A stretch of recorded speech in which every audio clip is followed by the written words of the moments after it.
मिरजेत मोठी कारवाई, 1400 किलो गोमांस, 5 गायी व 32 वासरे जप्त। मिरज शहरातील बेपारी गल्ली परिसरात मिरज शहर पोलिसांनी आणि श्री शिवप्रतिष्ठान हिंदुस्थान गोरक्ष समिती, श्री शिवछत्रपती गोरक्ष अभियान यांच्या कार्यकर्त्यांच्या मदतीने मोठी कारवाई करत सुमारे 1400 किलो गोमांस, 5 मोठ्या गायी आणि 32 जिवंत वासरे घेतली आहेत। या प्रकरणी अजीज बेपारी, सलमान हारून बेपारी, लाल्या आणि सूरज कबीर सय्यद यांच्या विरुद्ध मिरज शहर पोलीस ठाण्यात गुन्हा दाखल करण्यात आला आहे। बेपारी गल्ली परिसरात गोमांस विक्री असल्याची माहिती गोरक्ष कार्यकर्त्यांना मिळाल्यानंतर त्यांनी मिरज शहर पोलीस निरीक्षक किरण चौगले यांच्या मदतीने संबंधित ठिकाणी छापा टाकला।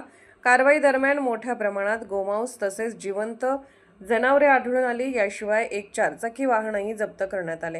ही कारवाई उपविभागीय पोलीस अधिकारी प्रणेल गिल्डा यांच्या मार्गदर्शनाखाली पोलीस निरीक्षक किरण चौगले, सहाय्यक पोलीस निरीक्षक दत्तात्रय पुजारी, भैरवनाथ पाटील, विनायक मासाळे, प्रकाश निकम यांच्यासह निलेश कदम, धुमाळ, गव्हाणे, लोंढे, नदाब, कौजलगी, वाघमारे, बिराजदार, देसाई, सनदी, संतोष पाटील, स्वप्नील नायकोडे, दीपक परीट आणि श्रीकांत केंगार आदींच्या पथकाने केली।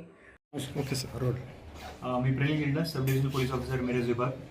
आमच्याकडे मिरज शहर पोलीस स्टेशन येथे एक गुन्हा आज आम्ही नोंद केलेला आहे। गुन्हा रजिस्टर क्रमांक 216/2026, ज्यामध्ये भारतीय न्याय संहिता कलम 325 तसेच महाराष्ट्र प्राणी अधिनियम 1976चे कलम 5(1), 2, 5(ब), 5(क), 9 तसेच प्राण्यांचा छळ प्रतिबंध अधिनियम चे कलम 11 यानुसार आम्ही हा गुन्हा दाखल केलेला आहे।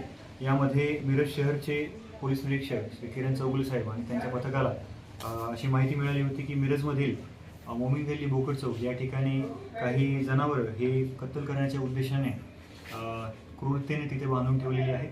त्यामध्ये तत्काळ खात्या जमा करून कारवाई केली असता आम्हाला त्या ठिकाणाहून साधारण 1400 किलोग्राम गोमांस, त्यासोबतच 5 मोठ्या गायी आणि 32 वासरं मिळालेली आहेत। एकूण मुद्देमाल गाडीसहित हा जो आहे तो 5,10,000 एवढी रक्कम त्याची होते।